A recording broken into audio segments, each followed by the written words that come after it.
What's going on, people? Welcome to another Toronto Hoop Talk live stream. My name is Alam, and today we're going to round up the free agency stuff, but we're going to do it a little bit differently. Yesterday, I focused on Toronto related stuff.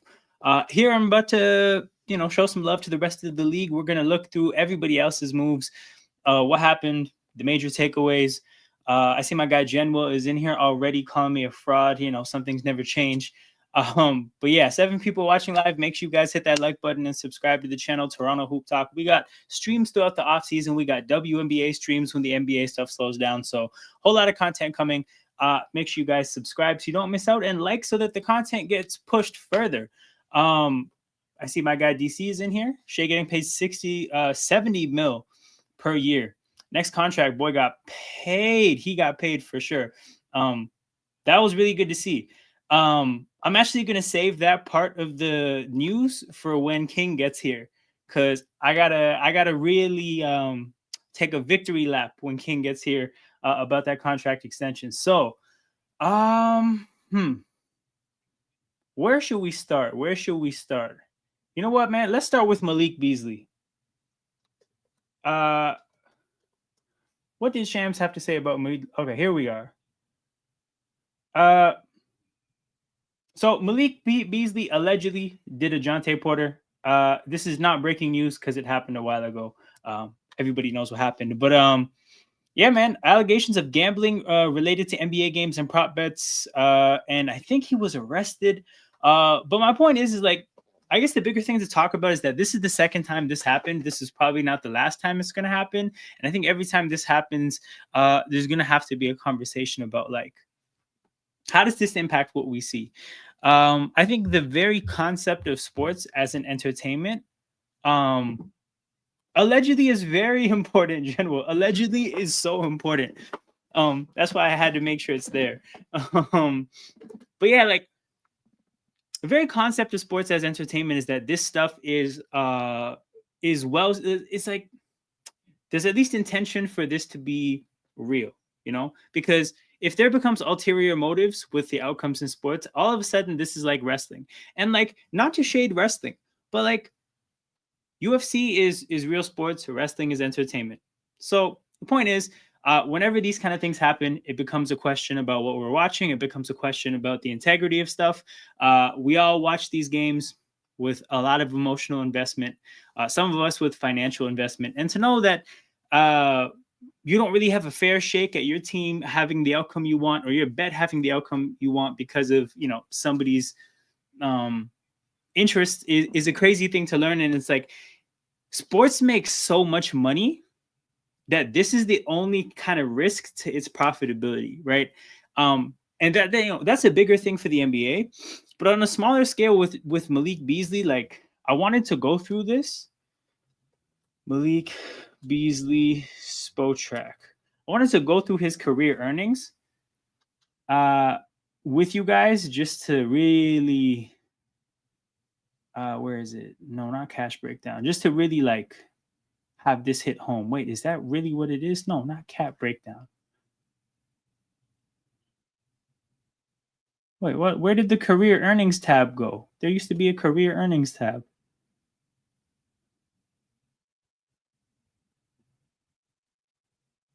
What? Malik Beasley career earnings. That's weird. Earnings history. Is there a tally somewhere here? Anyways, this is the total amount of money he made. You're just eyeballing it. This is close to like what, 60 mil, because you got 15, 15, 15 plus maybe about 55 mil. NBA has a lot of accusations of alleged cheating.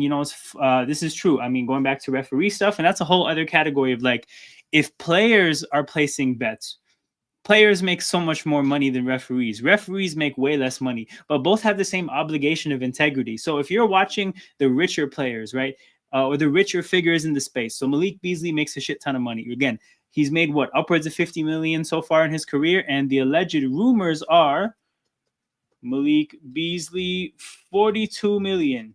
No, that's 43. That is not going to get the search. expected to agree to 3-year, $42 million deal before everything before shit hit the fan. So basically, you're talking about somebody who is on track to make 100 million, and even he could fall victim to, again, gambling is often framed as an illness, as an addiction, and I have respect for that. But the point is like somebody like this can fall victim to this. So the next logical question is like, what reason do we have to believe that there's no referee out there who has the same issue, who falls victim to the same temptation, right? Yeah, this is like a very sobering thing, I think, for people who love sports and love the game. And again, just watch games with a ton of passion and a ton of investment in the outcome. This is something sports has to get cleaned up. I don't know how it happens. I don't know what you do, what you say. But the point is like, this shit becomes a lot less fun if we feel like so-and-so has some type of ulterior motives, whether that's players, coaches, referees, any of it. You know what's funny about this? I was watching Daniel Sturridge doc about and the part where he told his cousin to bet on Sevilla, but it failed. Wait, hold on. Why did it fail? Hello, what's up, Jared? End of the month is a Hall of Fame game for football. Facts. We got football back soon. Chargers play football at the end of the month. We are so back. That's not a real game. I mean, you do get to watch Trey Lance play ball, though. Alleged betting can get you blackmail. Hold on. But beating someone isn't. Not for sure. There's definitely ethical lines where the business has to determine what kind of employees do they want. But like, you're talking about just, like, legitimately dictating the outcome of games, right? Not to say that Malik Beasley is trying to lose a game, but he is trying to achieve something that has nothing to do with winning the game, right? Not to say whether this is right or wrong. I think every business should kind of dictate what kind of employee they want to have. But like, the NBA or the NFL is going to look at you and say, you know what? A person who beats somebody up has nothing to do with our game. But this has definitely something to do with their game. So yeah, they take really harsh stances on this stuff. But the point is like, Malik Beasley going to jail and getting kicked out of the league doesn't fix what happened. Like, it doesn't make it right. You know, like, you know, the whole idea of like, how do you punish somebody in life? Do you punish them by just putting them through pain, or do you punish them by having them make it right? I don't know what making it right is here, but like, yeah, if Malik Beasley was out here fucking with games, that doesn't make anything right. By punishing him. And I think the only concept of making it right that there could be here is like, we have to figure out how to get people to not do this. We have to figure out how to eradicate this issue. And I don't know how Malik Beasley and Jonte Porter could contribute to that, but like, what we really need them to do is like, yo, help us understand how you ended up as multimillionaires risking all your millions. Because Jonte Porter was about to get paid as a bench player. Like, he would have made in his career at least 30 million, right? How, as somebody with all these prospects, how do you find yourself wanting to risk everything? Cough, cough, Miles Bridges. Fact. I think the move failed because of a medical. Then he got banned by the FA for 4 months. Okay. So yeah, that's my big takeaway with Malik Beasley is that like, this shit is, again, this is the one single issue that could jeopardize the viability of sports. Sports are going to continue printing money for as long as people respect them as competitive entities, right? Like, as long as people don't look at the NBA and the NFL as WWE, they're going to continue making a lot of money. There's nothing they can do to lose their audience, but more of this happening is the only real risk. So I don't know how things are going to move forward, how things are going to happen moving forward, but like, this shit is not like, I hope this isn't being treated as a light issue. And I hope people aren't just happy like punishing the person that did it, because that's not going to stop it from happening in the moving forward, right? If I'm right, this timeline, like, Malik Beasley was doing this stuff post Jonte Porter. This is after Jonte Porter was caught and punished. So like, making an example out of Jonte Porter did not work. If Malik Beasley did this, making an example out of Malik Beasley will not work, right? Terry Rozier apparently was found innocent. But yeah. So NBA, my local team over there. Hold on. Oh, Michigan State. Damn.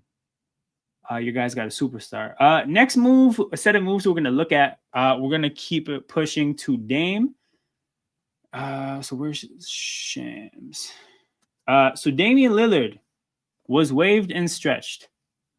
Oh, what the hell? That is not what we're looking for. That is not what we're looking for either. Here we are. The Milwaukee Bucks are waiving Damian Lillard and stretching the remaining 113 of his contract in order to acquire Miles Turner.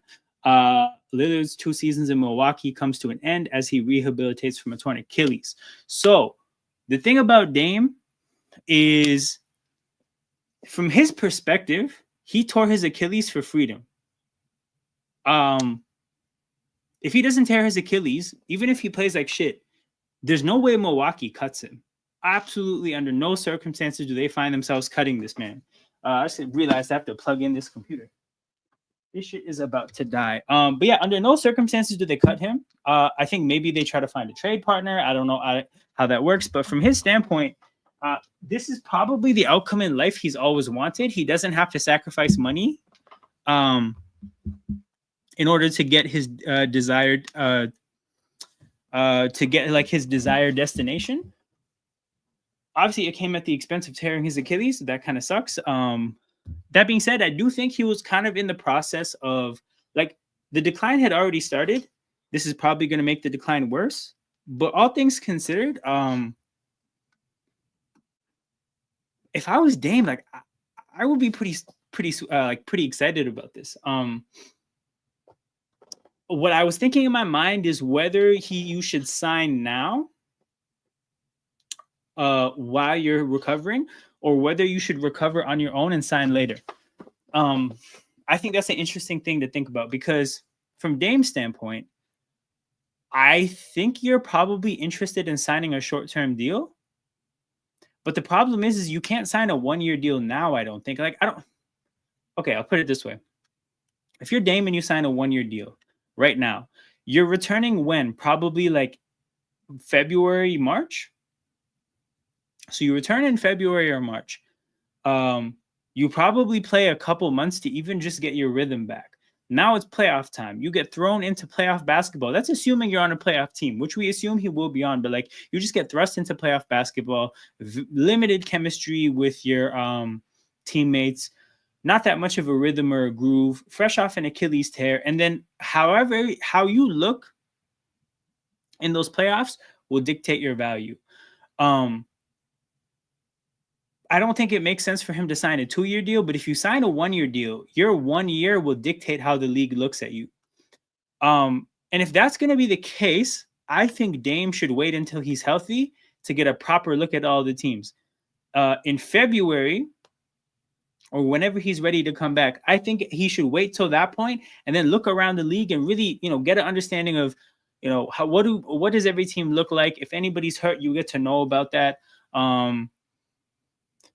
Coaches get fired at every part of the year nowadays, so you get to see what coaches where. Like, I just think you can use this rehab. You're getting paid still. You can use this as an opportunity to scout what location is good come when you actually have to play basketball. I don't think he should take the gamble of signing now, knowing he's not even going to be able to touch the court for another 6-7 months, and then just pray that the situation is good come that time. That's all thinking about keeping a 1-year deal in mind. I don't think he would sign a 2-year deal, because again, that's like a big commitment off of an Achilles tear. I just don't know. What I'm wondering is, what do you guys think he should do? Do you guys think he should sign now? Do you guys think he should sign when he's healthy? What are you guys thinking? Dame is going to need light minutes to start. You don't play starter minutes off an ACL tear, or even worse, bro, off an Achilles tear. But yeah, no, for sure, you're not going to be playing heavy minutes, and that's the thing. He's never really been a bench player. You're talking about Dame navigating a bench role for the first time in his career off an Achilles tear in the playoffs, so in a difficult playoff environment, and that's his impression going into free agency the next year. That's tough. No shade to Mike Brown, but the Knicks, I think, could have gone and hired a more prestigious coach. I mean, yeah, because Mike Brown's his claim to fame at this point is what? Did he work somewhere else after the Kings? Because yeah, his claim to fame is being an assistant coach for the Warriors. And being an assistant coach is very different than being the head coach. But also, being in that Warriors environment is very different than being in any other environment, because that team is so one of a kind. And no one wants to coach the Knicks. I hear it. I get what you're saying. I get what you're saying. It feels kind of counter, like it doesn't feel right to say it, but yeah, I mean, at the end of the day, it's not like they had a whole lineup of people to choose from. It's because Tibbs was the fall guy. Like Brown's gonna be. I agree with this because I think the way New York is currently set up, you get a lot forced onto you. Like the Knicks have built. They've invested quite a bit into this team. You can't walk into this team and be like trade OG, trade Brunson, trade Bridges. You can't really do that. You don't have much draft capital to work with. When you step into New York, actually, you know what? This is its own topic. Let me make a banner out of this real quick. No, you know what? I'm gonna wrap up the Buck stuff first, and then we'll move on to Mike Brown as its own topic. But shout out to you guys, man. I totally forgot about this. But yeah, so for Dame, I'm thinking, do you sign now? Do you sign when you're healthy? That's still up in the air. From the Buck standpoint, and that's really where things get juicy about this move, is like, why? There's no way that this is the best outcome for them. To me, the only way you reach this conclusion, the only way is because you're panicking over Giannis, right? You know you have about a year and a half to figure this thing out with Giannis, and you know that if Dame sits out this year is a waste. And then you know there's like a bunch of pressure on the next year. But from a value standpoint, actually, hold on. Do they even have a year and a half, or is it just a year? Let me look up Giannis Spotrac.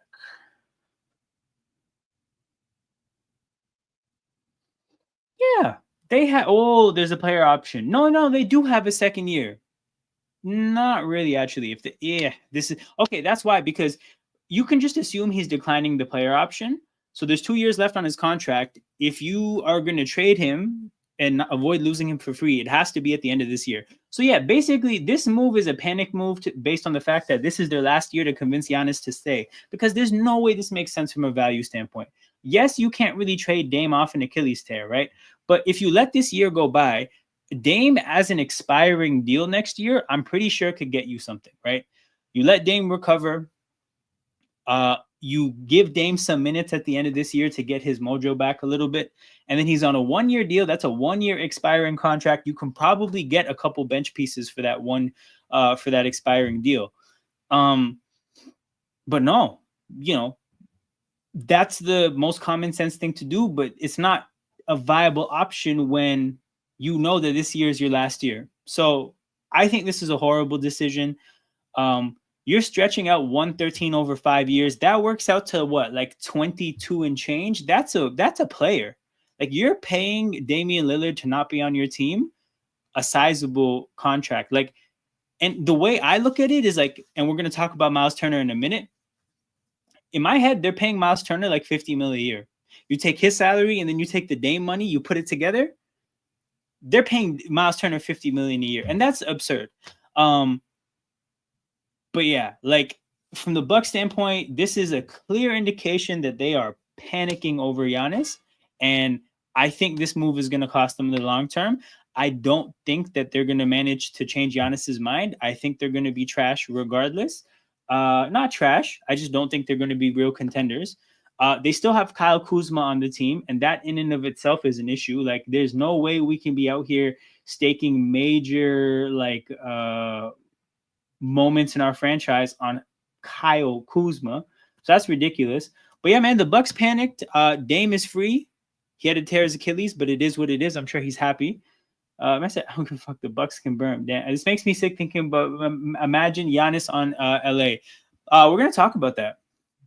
Some Yahoo writer is trying to stir up some shit. I think LeBron and Austin Reeves are not happy with Luka. What does Reeves have to do with this? Yeah, I feel like adding Reeves into that is like overkill for sure.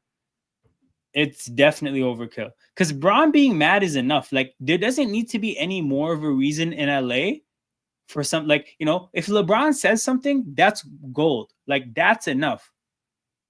We don't need anything on top.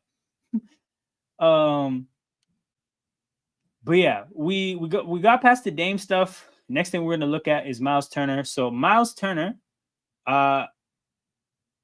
is on the Bucks to replace Brook Lopez. So I actually think me and Genoa had a conversation about Miles Turner on the last stream. No, it was a couple of streams ago, where I was talking about how the Pacers would miss Miles Turner if they lost him, and General was like, Miles Turner is trash. And I'm like, you know what? I'm not going to sit here and try to tell you that Miles Turner is like great. But the thing about Miles Turner is that he's unique, right? To shoot the three at the volume he does, and to protect the rim the way he does, that's just a very unique skill set. Oddly enough, one of the other like role playing bigs that's like that in the league is Brook Lopez, and there's not many of them. So Milwaukee loses Brook Lopez and they get Miles Turner. From a stylistic standpoint, that makes sense. The issue is that like you paid a premium for the fact that you haven't figured out how to play basketball any other way. Now, what some people are going to say is that you need that kind of player in order to get the best out of Giannis. You know, if you think about Giannis's peak of his career, shit really got good for him once he started playing with Brook Lopez, or once Brook Lopez really started, like when his game as a 3-point shooter really started to kick in. But here's the thing: you pay a premium in sports when you're not actually good, right? So if the Bucks have never been able to figure out how to get the best out of Giannis without a rim protecting big that allows Giannis to kind of roam defensively, and a floor spacing big that allows Giannis to drive without having to think about, not even having to think, without there being the body of a center under the basket, right? If there's no other way to get the most out of Giannis, as an organization, you will pay for the fact that you're not actually good enough to figure out another way to play basketball. And this is what they've done. They absolutely needed to find a like-for-like replacement to Brook Lopez. There's very few people in the league that fit that profile. The only one attainable was Miles Turner. So what did they do? They overpaid for him. And bigger than that, they cut Damian Lillard and agreed to pay him $22 million a year for 5 years. So this guy's making a little bit over, I think he's making what, 26 and change. Dame is getting paid 22 and change. In my head, Miles Turner is getting paid $49 million a year. And this is, again, this is just the price you pay when you're not actually good at thinking basketball, coaching basketball, planning a team. Like, this is the position the Bucks are in. I don't think this team is good enough. They're not real contenders. I think they'll probably be good in the East, but like, this is just a feeble attempt to keep Giannis. When Giannis demands a trade, this is going to be really nasty for Milwaukee. That demand is coming because he's going to get sick of playing with Kyle Kuzma. And I think this is actually, no, you know what? Let me address the chat. Brook needs to retire. Bro, that's why he went to LA, the Clippers. The Clippers are a retirement home. He's got Kawhi, James Harden, Nick Batum. All these old men they're there to just probably golf and play golf and shit. Like, go to bingo halls. Like, that's what they're there for. Miles' game is really elevated with good point guard. What are the point guard? I mean, you're not wrong. You're not wrong. Yeah, like, Miles is there to benefit Giannis. He's not necessarily there to be good, you know? We're watching Giannis and Miles pick and rolls. This is criminal. I mean, bro, but this is the thing. Like, I don't think we're going to see that much. I think he's literally just going to be there and asked to be Brook Lopez. And the thing is, like, he can do parts of what Brook can do, but I don't think he's better than peak Brook Lopez. I think KPJ is mid, but KPJ is their starting point guard. This is against Giannis. He's going to get against his one. But yeah, okay. This leads us to Chris Haynes. And guys, I don't know if you guys, I don't know if I mentioned it on a stream, but something I've always talked about is you listen to Chris Haynes when it comes to Giannis. Because for those who don't know, Chris Haynes is related to Giannis's wife. So anything that has to do with Giannis Antetokounmpo that comes from Chris Haynes, I would treat as gospel. And Chris Haynes, soon after Dame got waived, said, breaking, Milwaukee Bucks star Giannis Antetokounmpo is not pleased. Where's the banner? Where's the banner? Not pleased with the team's decision to waive Damian Lillard. So my way of unpacking everything that happened was, this is Milwaukee's feeble attempt to try to sway Giannis. And allegedly, it didn't work. And it didn't even take Giannis some time to sit back and think about everything. It took the man like 2 minutes. It took him like 2 minutes. He saw. Here's what I think happened. I think he saw Dame got waived, and he's like, "Okay, shit. What does my team look like?" And I think he opened up his phone. He probably was, again, he was chilling in Brazil. He may have not kept up with all the moves. So I think he probably looked up Milwaukee Bucks roster. I think he scrolled through the roster, and at some point he was like, hold on, Kyle Kuzma's still on my team? We cut Damian Lillard, but Kyle Kuzma is still on my team. And I think that's probably when he put the call into Chris Haynes, and he said, yo, press the red button, put it out. So I think that's what happened. If Giannis and Miles Turner can make it to the playoffs, we can. I might have to reevaluate some life choices. Damn, shit got real for DC really quickly. But yeah, man. This is a mess for Milwaukee. Like I said, I do think Giannis is eventually going to get traded. I think they're going to put themselves in a bad position where you're not going to get peak value for Giannis if you do it with only 1 year left on his deal. But I also think that like they're really testing fate in terms of Giannis angling to get out, right? Because if Giannis gets upset, he can actually do things to kind of fuck over Milwaukee a little bit, right? Like, not every like the stars have to align for you getting great return for your superstar. Some superstars don't get traded for much. If Giannis gets down to 1 year left on his deal, and let me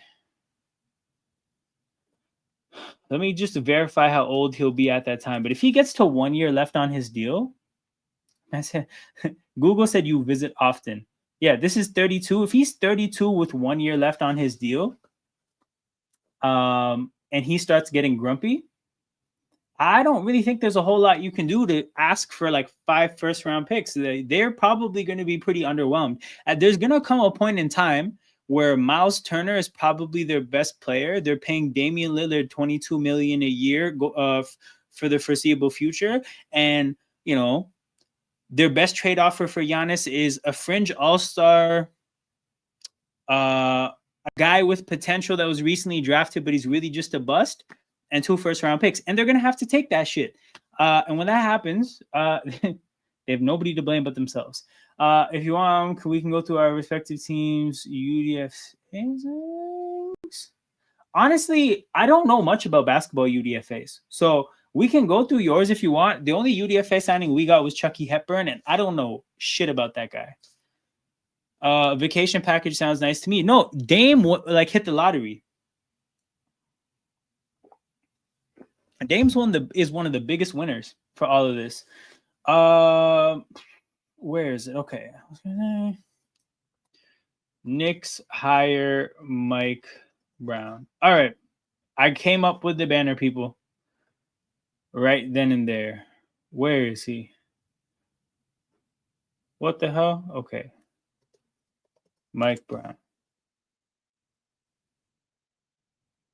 All right. So, ex-Kings and Cavs head coach, ex-Warriors head coach, the Knicks head coach. We kind of started this topic by accident not too long ago in the stream, but we can finally give it some love now.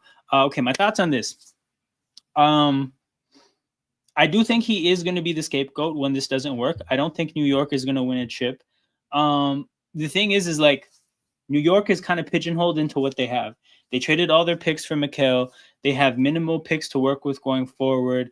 As is, right? Like, you're the coach and you're stepping into an organization where the president that put the team together is still there. So your team is not only just set, but your team is made of players that were chosen by the president. So you're here coaching his guys. So he's gonna more probably believe in his players more than in you.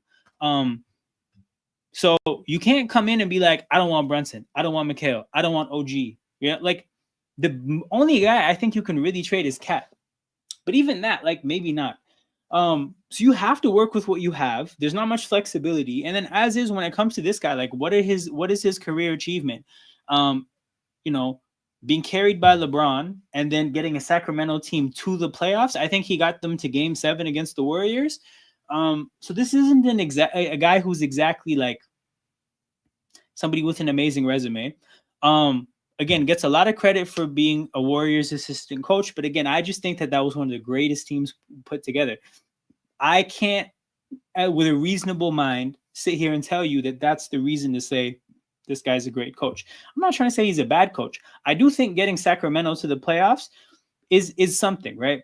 I just think that like I don't think New York has what it takes to beat whoever the best team out of the West is. I think the West is a bloodbath, and like whoever makes it out was baptized in fire. You know, like that team is ready to kill. I just don't see New York beating that team. So it's not going to work out. He's going to get scapegoated. Leon Rose is the NBA's Chris Greer. I'm going to need you to flush that comparison out, but I like it. I like where you're headed. But yeah, man, I don't see this working out. I don't see this being the answer or the solution. I think somebody used the word scapegoat, and I really like that way of describing the kind of role that Mike Brown is going to have in this organization.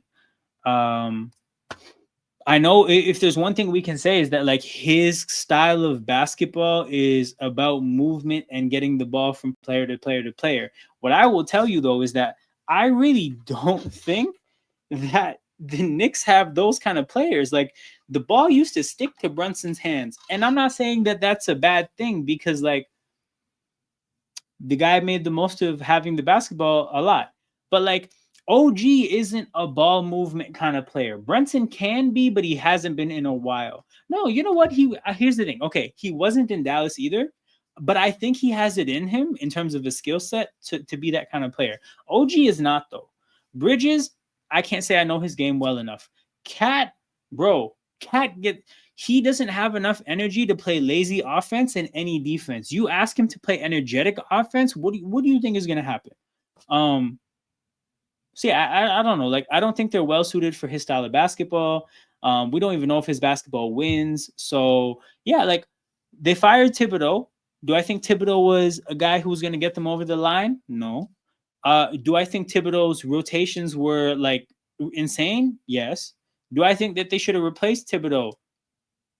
For sure. But I think that New York was like New York was in the best position they've been since I've been watching basketball to go get a big fish, to go get somebody certified. I don't know who that is. I don't know who's available. But my expectations for New York's coaching hunt was that, oh, they're going to go do something serious. At the very minimum, I thought they would hire a champion. But Mike Brown, it is. I guess he is a champion in a sense, but being an assistant coach is different than being a head coach. If we have a West versus East war, we're going to get smacked up. No, for sure, man. Western Conference, bloodbath. Again, next year, I cannot wait to watch Western Conference basketball. Also, shout out to the Blue Jays for stopping the Yankees. Hell yeah, man. Hell yeah. They came up north of the border and got slapped. Happy Canada Day. They screwed up the big fish hunt when their pockets. No, okay, you're right, but I'm not talking about player. I'm talking about coach. Bro, like there's no salary cap in the coaching world, right? This is why, okay, I'm thinking about it like this. You have Leon Rose, who is very well connected in basketball, very well established, and has put together a good team. You have a respectable team. You just went to the Eastern Conference Finals. You have so much money, like just so much money. Again, there's no salary caps in the coaching world. I thought that they would be able to throw some money around and by virtue of just the money, be able to go get a champion. But they weren't, because it has disaster all over it, and I'm gonna need to take a shower. Yeah, for sure, bro. I got you. Don't worry. I'll make a banner right now. Lakers sign DeAndre Ayton, aka Dominating. Where are we? DeAndre Ayton. So this, by the way, right? This phrasing is crazy. You know what I just remember? OG nearly joined the Heat. When? So DeAndre Ayton is a Laker. He went number 1 overall when Luka went, I think, number 3 overall. So, the top of that draft is rejoined. This wording of this tweet from Shams is criminal, by the way. This is how you know that he just copy-pasted this shit from the agent. Ayton will earn $34 million this season. How is that valuable information to anybody? because that number is not real. Like, it makes it look like the Lakers are paying him that. That's his Portland money plus his LA money. That does not matter to us. This is just his agent wanting to put it out to make the agent look good to the eyes of like unsavvy consumers.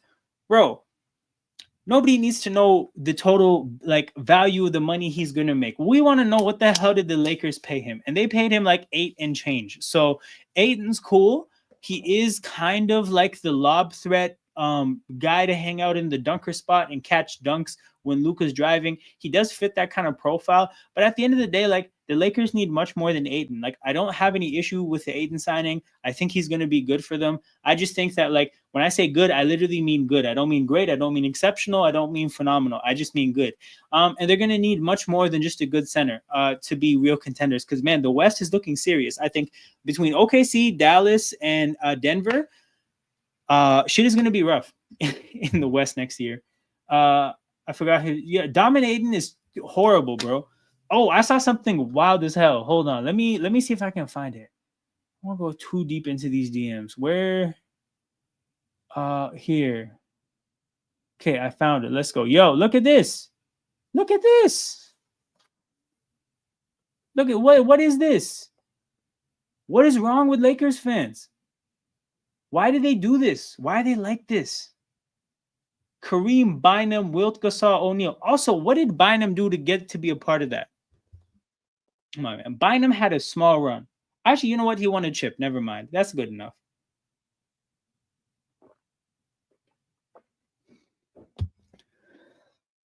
Or zoom in on this.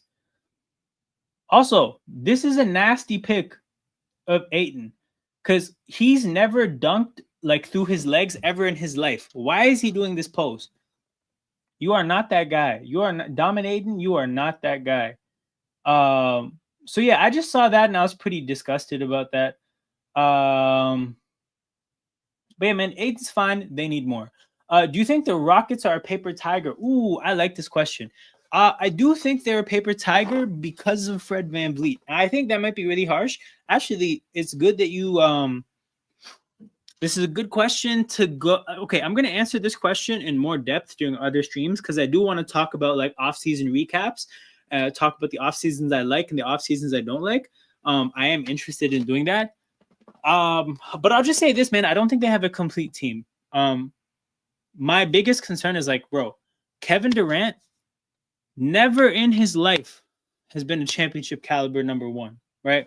And that's not a critique against his game because I think his game in terms of quality is amazing. But I think just in terms of play style, I think he's somebody who's looking to be a part of the team and absolutely kill in his role, as opposed to being like the leader. Like, I don't mean leader in like an off the court sense. I mean an on the court sense. Right.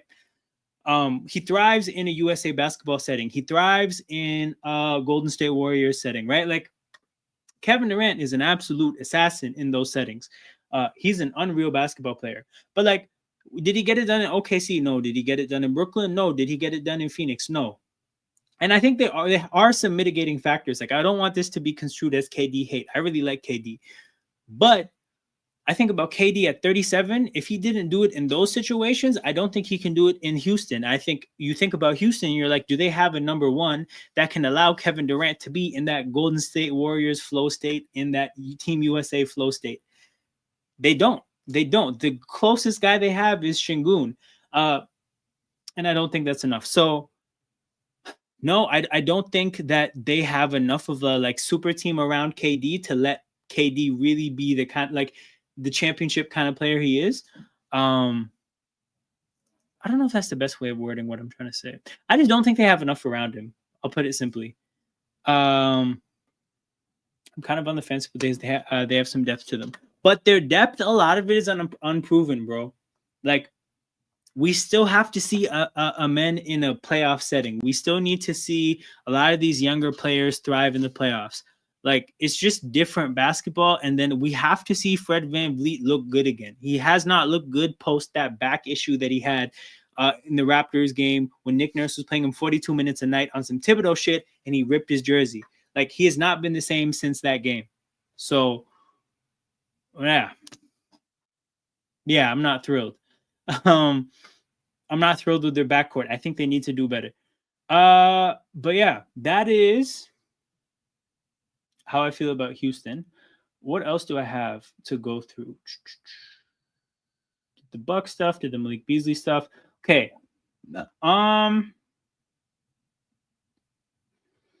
Who's had a more disappointing career, Ayton or Whiteside? Whiteside, because the window of good ball was so short. But the window was sick. Like, he was awesome when he was awesome, but he just wasn't awesome for that long. At least with DeAndre Ayton, like, he is still 15 and 10. Like, he's been 15 and 10 for 7 years. Like, 15 and 10 isn't bad. I guess it's a bad comparison because Ayton was a number 1 overall pick. And what was Whiteside, like a second round pick? So that's like a tough comparison from that standpoint. Yeah, see, like this is you're right. You're not wrong about this. I just think that makes the comparison tough because, like, respective to their draft positioning, yeah, of course, Aiden's the more disappointing player, but like, what's the value in comparing a number 1 overall pick to a second rounder? Aiden still got a chance to make his name. Yo, this is a hilarious framing. Yo, this guy still has a chance to be more ass. Like, there's still remains opportunities for him to go further into the gutter. That's hilarious. Okay. Damn, I was really waiting for King, but I guess he's not going to show up. So we're just going to go into Shai getting paid. So Shai Gilgeous-Alexander got paid serious money. Where is it? Happy Shai Day? Nah, bro. Where's the contract extension, fam? No, you know what? This is cool. Shai Gilgeous-Alexander, highest paid American athlete. You see Shai at $71.3 million a year. You know what? There we go. That makes the graphic a little easier to read. Shohei at 70, Joel Embiid at 64, Jason Tatum at 62, fucking Dak Prescott at 60. Hold on. But yeah, man. So Shai got paid. Shai fully deserves it. My angle to this is more and get that best payday he can for his career. Absolutely, bro. Everybody needs Dang's agent. Who else got paid that offseason? Mozgov's agent, Joakim Noah's agent, everybody who got cashed out that offseason. All their agents need to forget actually being in basketball. We need to send them overseas to do foreign negotiations, man. Go pay back society. Okay. My big angle with the Shai thing is that, like, okay, from OKC standpoint, you retained your superstar. Fucking congrats, right? Good for you. From Shai's standpoint, you got paid an absurd amount of money. Congrats to you. As a Raptors fan, commiserations. Like, I feel horrible. Oh my God. Like, did I think this was gonna is there a small part of me still coping, thinking like, you know, you got to take the Supermax even if you want to be there or not, because like you can't get the Supermax somewhere else. So you get the Supermax in OKC, then you kick up a fuss. But I'm like, there comes a point in time where I realize that that's an insane cope. Like, the risk with him being in this kind of environment was always the fact that OKC is set up so nicely for the future. They have a good enough team right now. They have all the picks in the world to kind of keep cycling in and out talent so that you don't really suffer too much when you lose players. Him getting this deal is ultimately bad news for me, for my personal agenda of him one day being a Raptor. But ultimately, I'll still get to enjoy him, enjoy watching him play on the Thunder in big playoff moments and probably big finals moments. He's definitely not just going to win one ring if he sticks it out in OKC. Going to get to see him play for Canada. But I think the Raptors' dream may have died. But shit, it is what it is. That's a lot of money. He fully deserves it. He was showing out at the parade with the flag. And last but not least, like, fuck Dak Prescott. Joins the Canadian expansion team when and if the NBA. Nah, man. It won't be the same if he's in like Montreal or Vancouver or something. Out of the 3 NBA players in the graphic, 2 of them have championships and actually deserve the contract. Yeah, Embiid's a fraud, man. Gonna have enough money to have the ownership of the next team. Yo, he should buy that's what we need. Shai post-career, buy the Raptors. Donate a portion of salary to Canadian basketball grassroots so Canadian basketball can flourish. I'm trying to think about it. You know, that would be awesome. What I'm thinking of, like, child level. I still want Canadian talents to be going to the US for high school and college, because it would take a long time for us to catch up to the US in terms of basketball infrastructure for that age group. But in terms of kids, yeah, absolutely. Um, but Shai got paid. OKC is going to be really good.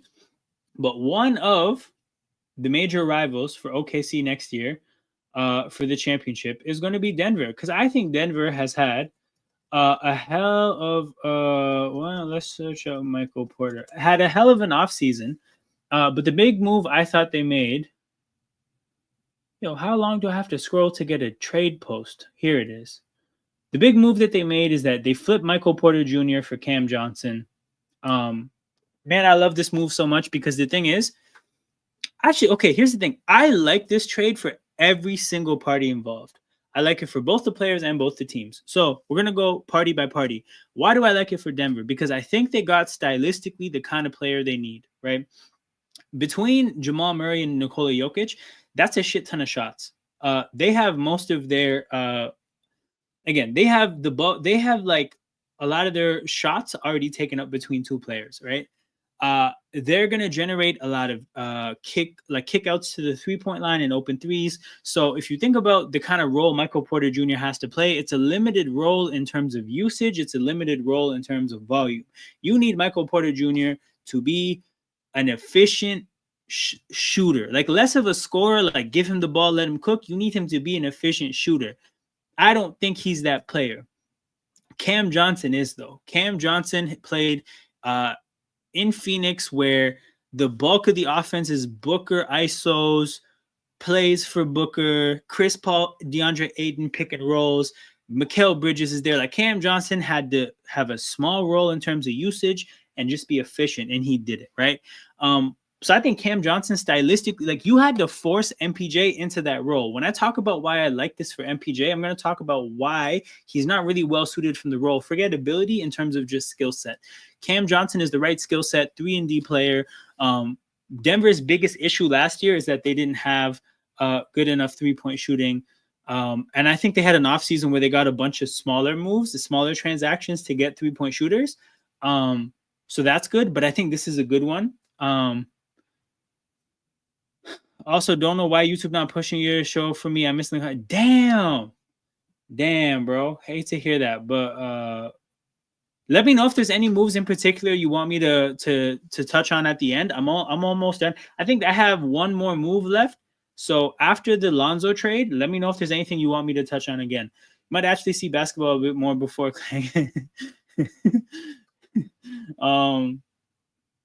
But yeah, so I think they got the right player for them. 3-and-D, excels in a smaller role. That's good for them.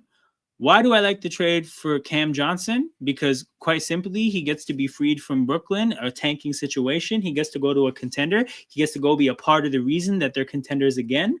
And he might go win a chip. You get to play with Jokic. You know he's going to set you up nicely. You get to go play with Murray's not quite the same kind of, like, he's not quite a creator as a point guard, but, he does a lot of moving, a lot of running, gets the ball a lot. He's going to attract a lot of attention. Cam Johnson is going to be set up nicely. So I love this move for Cam Johnson. To get to the other side of it, I like the move for Brooklyn because I actually think Brooklyn is well positioned to rehab Michael Porter Jr. Not in an off the court sense. I mean, strictly on the court sense. I think when I initially saw this trade, I was like, I don't think they got great value for Cam Johnson. I saw what they got for Mikal Bridges. Not to say Cam Johnson is Mikal Bridges, but yeah, I saw that and I'm like, Michael Porter Jr. in a 2032 first round pick. There's no way that you couldn't do better. But my big takeaway was I looked at it more and I'm like, Michael Porter Jr. has 2 years left. I've seen this before with Oklahoma City. I remember when Oklahoma City took on Chris Paul when Chris Paul was washed, and then they rehabbed him again on the court. I mean, they just put him in a flourishing role. He played well, and then they actually got value for Chris Paul. I saw them do it with Al Horford. The thing about OKC back in the day is like they were a bad team, so to speak, but they weren't a bad organization, right? The coaching was good. The GM was good. They were a competent organization that was bad on purpose in order to get better in the long term. Brooklyn is doing the same thing, bro. Like Jordi Fernandez is an amazing coach. Sean Marks knows what he's doing. So I think about Michael Porter Jr. and I see shades of Chris Paul and Al Horford, where I think he's going to go to Brooklyn and recoup his value. He has 2 years left on his deal. I think he's going to be a good asset going into the last year of his deal, and they're going to trade him for value. Now, the reason why that's the case, there's a lot of overlap between why I like it for Brooklyn and why I like it for Michael Porter Jr. So okay, why do I see Michael Porter Jr. flourishing on Brooklyn? One, I think he goes there and he's the focal point, so he's gonna get the shots that he wants. Jordy is gonna make sure he gets the specific looks that he likes. But when it comes to Michael Porter Jr., what I see with this player is I see a guy who cashes you in for volume. So if you let him take 15 shots, he's going to get his, because in taking 15 shots, he's going to shoot himself into a rhythm. Like the volume, like if you let him take 15 to 18 shots, he won't leave with nothing. The thing about him is like those kind of players is you can't just then say, you know what, I need you to take 6 shots. And you have to hit at like but you have to make like something out of those 6 shots. Not everybody can do that. That's his own role. That's more of a Cam Johnson role to say, hey, you're only going to get 6 shots, but we need you to make a few of them. With MPJ, you can't do that, because if you put him in that kind of role, you're going to have some nights where he's 6 for 6, but you're going to have a lot of nights where he's like 1 for 6, right? Michael Porter Jr. is somebody who needs to be able to build up the rhythm. He needs the volume. That's more of the kind of role that's well suited for him. Now, again, he has his own injury issues as well. If that gets in the way of this, then that gets in the way of this. But I think MPJ is going to be able to go to Brooklyn and kind of find his game again, because he got kind of like pushed into a niche, or like I guess pushed into a niche in Denver.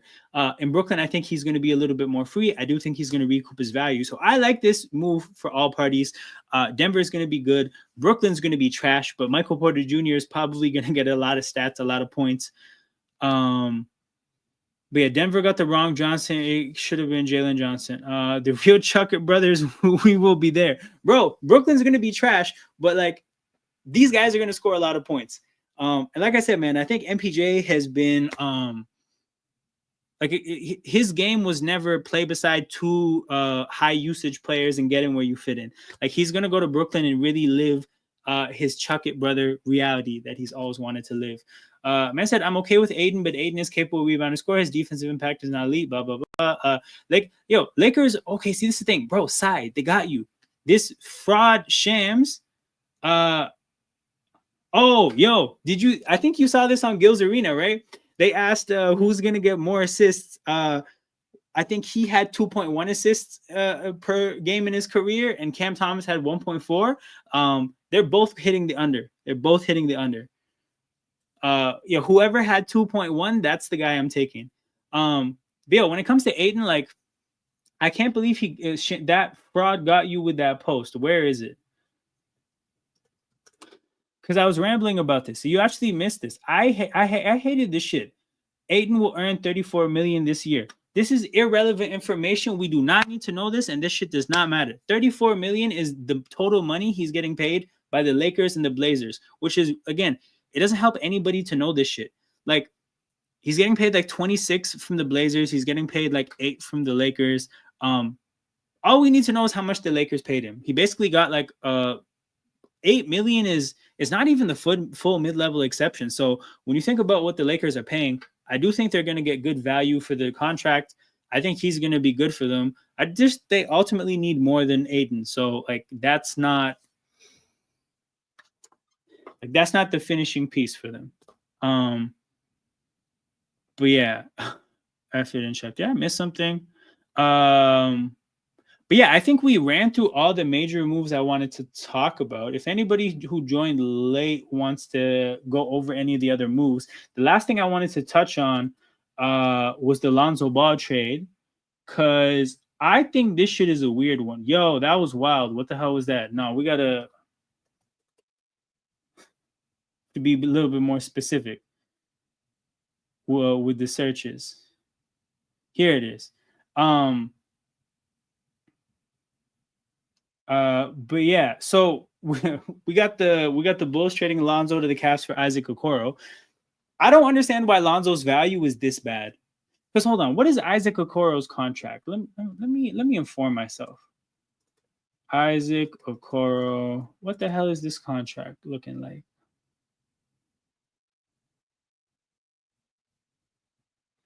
All right, 2 years left on his deal, 11 mil. Like Isaac, what do you guys think Isaac Okoro is? Because maybe I'm not familiar, but this is like a dime a dozen bench defender. Like this player can be found pretty easily. Like 11 mil, I don't even think is like a steal. So I'm very confused. Like what is this? I think about Lonzo, and I think Lonzo can have the kind of bench presence that like I saw somebody compare him to Caruso, and they're obviously different players, but I get the general idea of what they were trying to say, which is like Caruso comes off the bench and impacts the game. He can do it a couple of different ways, right? Like if his shot is falling, that's awesome. If not, he can do it with defense. Like I think Lonzo is going to be able to step on the court off the Cavs bench and impact basketball games. If you play him with the bench unit, he can get the bench going. If you play him with some starters, he can make sure that Mobley and Allen, if he's still there, are cooking. I like Lonzo. I like Lonzo as a bench guard on a contender. I think that really is like a nice piece to have. And I frankly do not understand how there was nobody in the league willing to up this offer. So my biggest takeaway is just like, fuck, man, people really must be scared of Lonzo's knee injuries. Because there's no way that this is about basketball. That 4 could have been Garland, Sexton, Okoro. Wait, what? I'm a little bit lost. Lonzo, if injuries didn't derail his game, he would have been in a contending team. Yeah, probably. But the thing is like, does it not feel a little bit early to give up on him? Oh, yeah, makes sense. But yeah, does it not feel a little bit early to give up on him? How old is Lonzo Ball? Also, hold on. Was he missing time last year? Lonzo Ball stats. So Lonzo Ball is going to turn 28 in the middle of the year. That's not that old. And then yeah, last year. Wait. Oh, I'm tripping. He only played 35 games. That's what it is. Okay, never mind. I walk a lot of that shit back. And from a value standpoint, I still like the idea of what Lonzo could be on the court. But yeah, if he's played 70 games in the last 4 years, but it is what it is. He's not going to have value. But yeah, those are the moves that I wanted to talk about. Like I said, if anybody wants to touch on some of the other moves that have happened already, I'll stay live for a little while longer. Oh, you want to come up? Say less. I'll drop the link in the chat. He's gonna get traded for a Hornets pick, and then the Hornets pick gonna be a baller. Oh my god, he's gonna go to the Hornets and team up with LaMelo. Also, I drop this shit in the chat every now and then. Anybody that wants to be a streamer, man, use my link and let me get some money back for you using the link. But yeah. Yo, Jenwa, let me know what you wanted to talk about. And then I'll pull up whatever you're talking about on screen.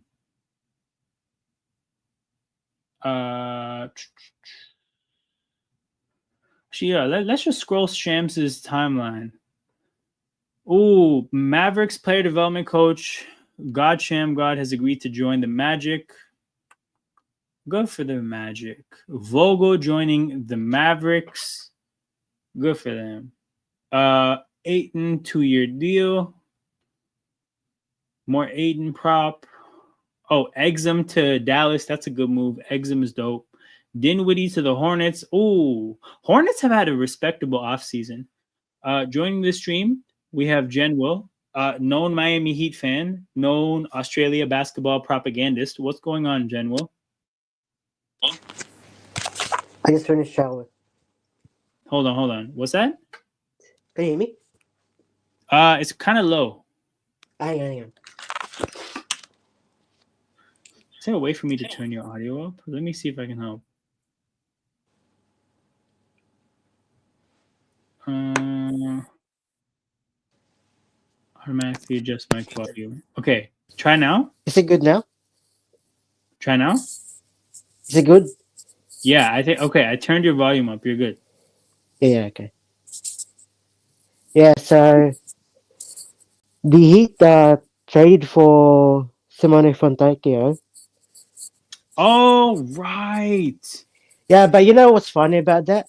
Last season, I was like, maybe, because like we were exploring like some, decent 3-point shooters. And, like Yeah. maybe decent enough for defense as well, perimeter.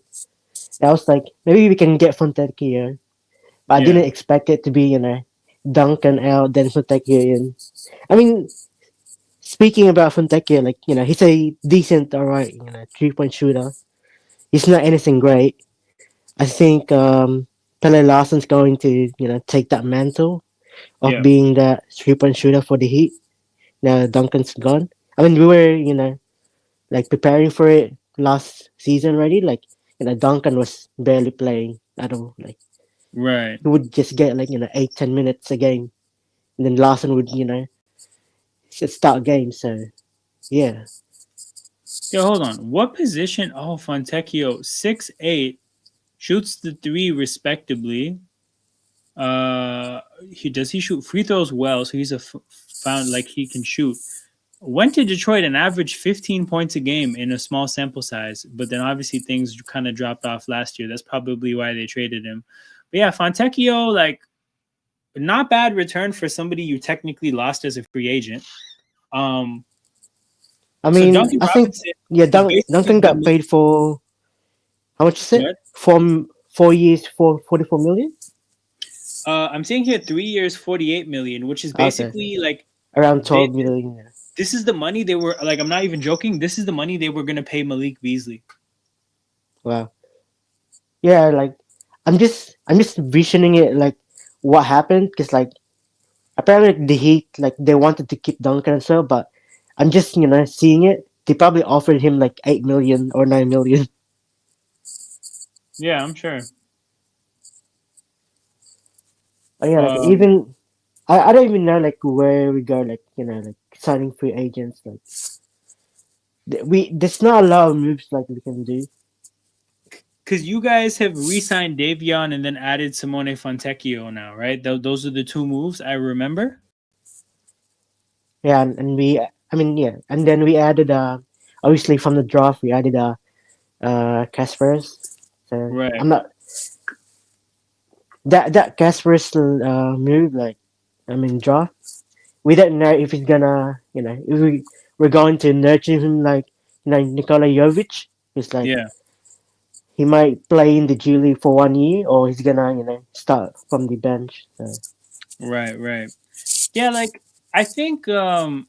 Yeah, Cachonis is going to be a good pick, but there's definitely going to be a move coming at some point. Like the off season is not going to end with re-signing Davion Mitchell and trading for Simone Fontecchio. Like there Yeah, is because another. like, yeah, obviously like we need to get rid of the Terry Rozier contract. I'm not sure if we're going to partner that up with Hold on, maybe like a, that money is still guaranteed, right? Like the yeah, yeah, the it is.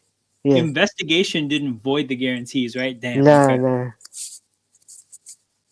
So yeah, you guys definitely have to get off that Rozier money. But But yeah, like I mean, I don't know how it will work, but like maybe we can, like pair that up with the.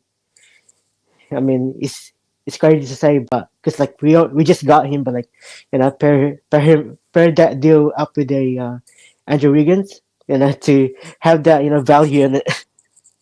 so I wouldn't say that that's crazy. It's just a lot of money. So like Yeah, it's a lot of money. That's why, like, I don't know which team would, take that. 50. No, like, so, it's not even about that. I'm thinking about it like, if you're going to ship out 54 million, you have to take back like 54-ish million. So I where mean, exists to the be honest, like 54 that you at want this, back? yeah, at this point, why not, try Kuzma?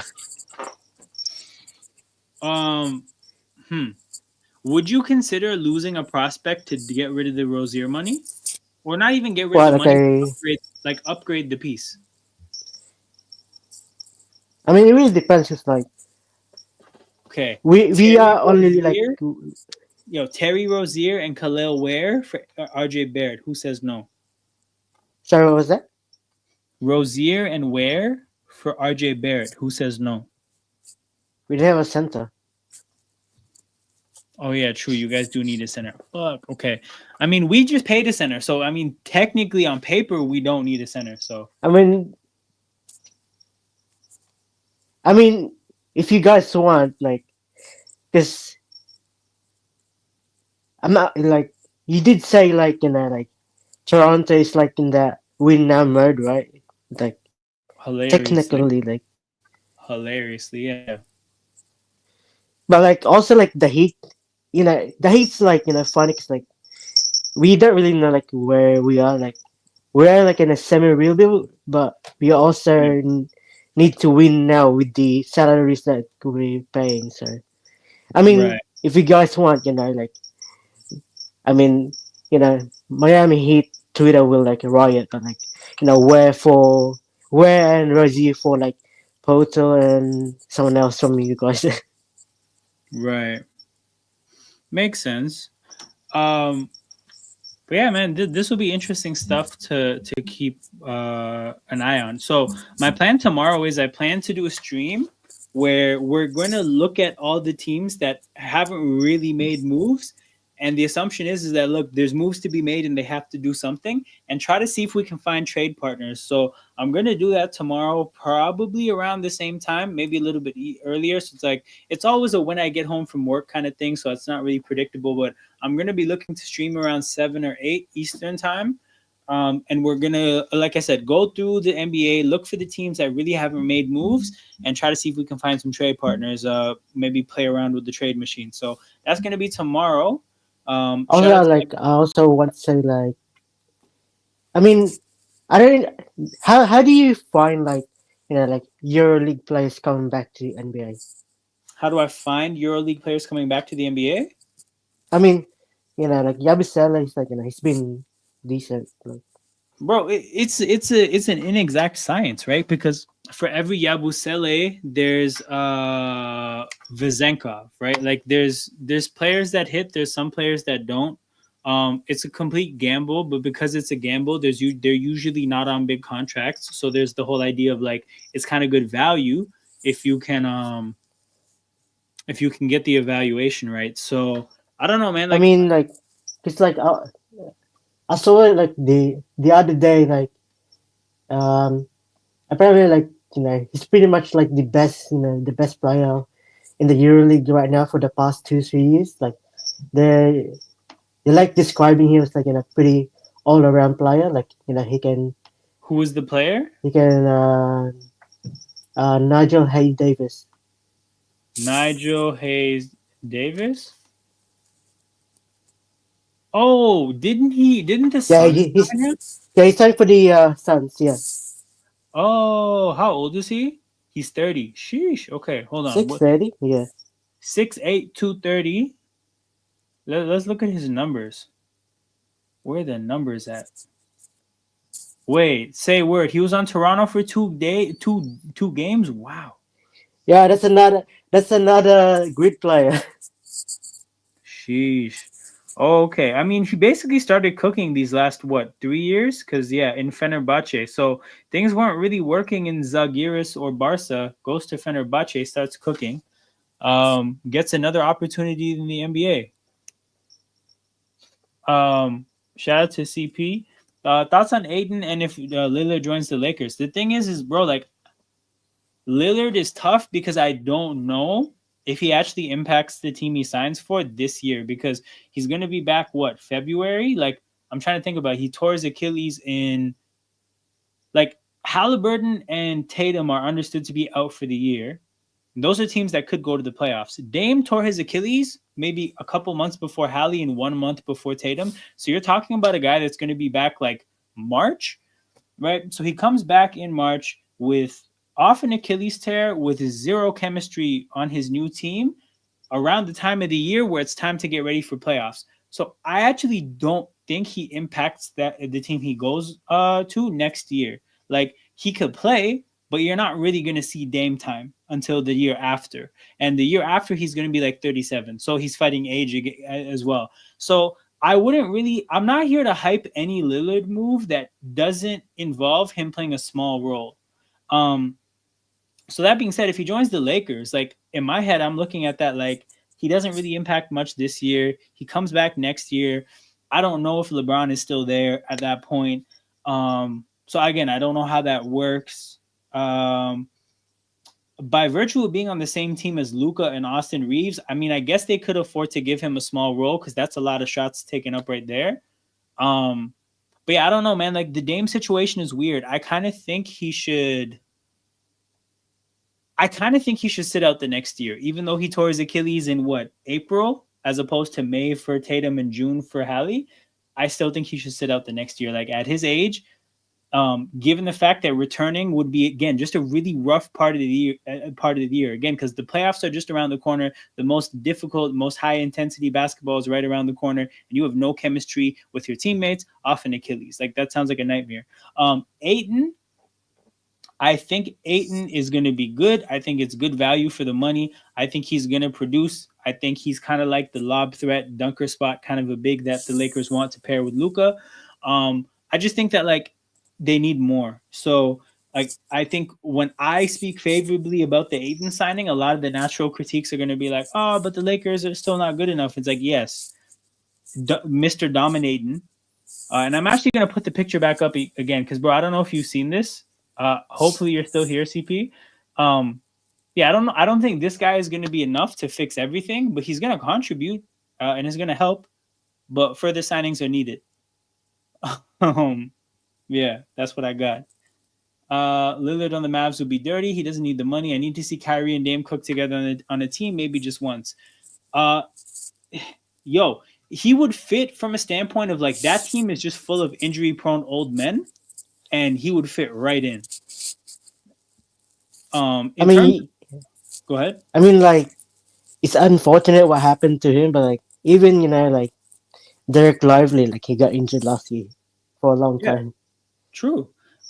Where he doesn't really fit in Dallas is that Dallas has a defensive identity, and Dame at his peak was never somebody you could really rely on to have a defensive impact, right? So that's even less the case now. But Oh yeah, ultimately, like like Kyrie isn't a defensive player either. But the way I look at it, like I think Kyrie fills the quota of like we can have one dude that doesn't impact that side of the ball. I don't know if they're trying to have two because at that point, like if you have Kyrie and Dame, 37 off an Achilles tear, you're kind of back where you were with Kyrie and Luca, which is what you specifically wanted to avoid. So I don't know unless he's a bench player, but again, I don't know if he wants to be a bench player. Yeah. Why but don't you get do you think he's gonna sign for a minimum? Like I don't see that happening. Like, Yo, this is what I was gonna say. I think the him signing for a minimum is an assumption, and I'm not ready to say that it's gonna happen. If he signs for a minimum, that's because of his own willingness. Like, there's gonna be money on the table, but bro, he did some bag chasing in his life. Like he got max on maxes on max like from Portland. So he could decide, I've made a lot of money. It's time for me to prioritize situation and play for the min. I just think like it's an assumption, bro. We don't know for sure he's gonna do that. yeah, it just sucks like what happened to his career. 'Cause, like you know he's such a legend for Portland, but unfortunately Yeah. like he needs to you know go out against like your Warriors, your Thunder, your Spurs. Yo, you talk about Dame and Kyrie cooking, bro. If he goes to Golden State and it's him and Steph, holy, the pickups are going to be high. Even a washed Dame is still going to be able to make threes from deep. And even Curry at his age, like he's taking care of himself amazingly. He's gonna be able to hit deep threes. Like, bro, that's gonna be the bomb squad. You had the Splash Brothers, Dame and Steph. That's the Okay, bomb. Go ahead. would you take would you take Dame or Harden as of right now? As of right now, the uncertainty with Dame plus what I saw Dame do recently in terms of struggle, I would say Harden. But hold on, yo, this guy just said Shea and Dame time. If think about it, Dame basically created this OKC with that buzzer beater. He broke the Paul George Russell Westbrook Thunder with one shot. If he builds that super team and then joins it, that would be interesting. What were you gonna say, General? I was gonna say. I think we were talking about Dame and the Warriors. Oh yeah, like I mean, just talking about like the Warriors. Like, do you think Kaminga is going to be there or not?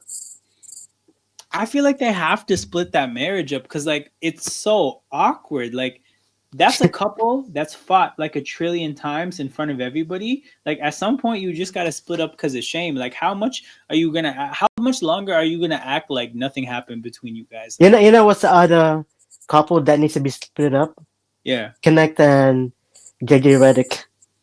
facts, facts. You traded that man away. Like it's time to set him free. Like we don't need to hold him hostage. Oh yeah, like I mean, before obviously before Aiden signed for the Lakers, like I Yeah. saw like I saw like an article like they could Lakers could go back for Mark Williams, but obviously that did not happen. Yeah, But that ship it is would have been interesting if it happened again. that ship is sailed, man. Now Phoenix has like centers on centers on centers. Um, but yeah, shout out to everybody here. There's 9 people watching live. Make sure you guys hit the like button and subscribe to the channel. Toronto Hoop Talk. We got streams. Uh, from this point up until the start of the summer league, we're gonna talk about just off-season stuff. Then during the summer league, we're gonna do summer league watch-alongs for the Raptors games, which are also gonna be hangouts. So feel free to come to those streams and just talk about basketball generally. Like I'm not gonna be saying like let's focus on the game, like it's just summer league. And then after summer league, we're going to be doing WNBA stuff, and like those watch-alongs are also going to just be hangouts. So again, feel free to come with any basketball topics. So that's what we're doing on the channel. Make sure you hit the like button and subscribe to the channel so that the content gets pushed out to more people and you never miss when we go live. So we're going to wrap things up here. I'm going to be back tomorrow around the same time, 7, 8 ish on the East Coast. And we're gonna put some trades together on the trade machine. So we're gonna have a lot of fun again tomorrow. Hope to see you guys there. I'll see you guys around again, same time tomorrow. And you guys take care until then. I am out.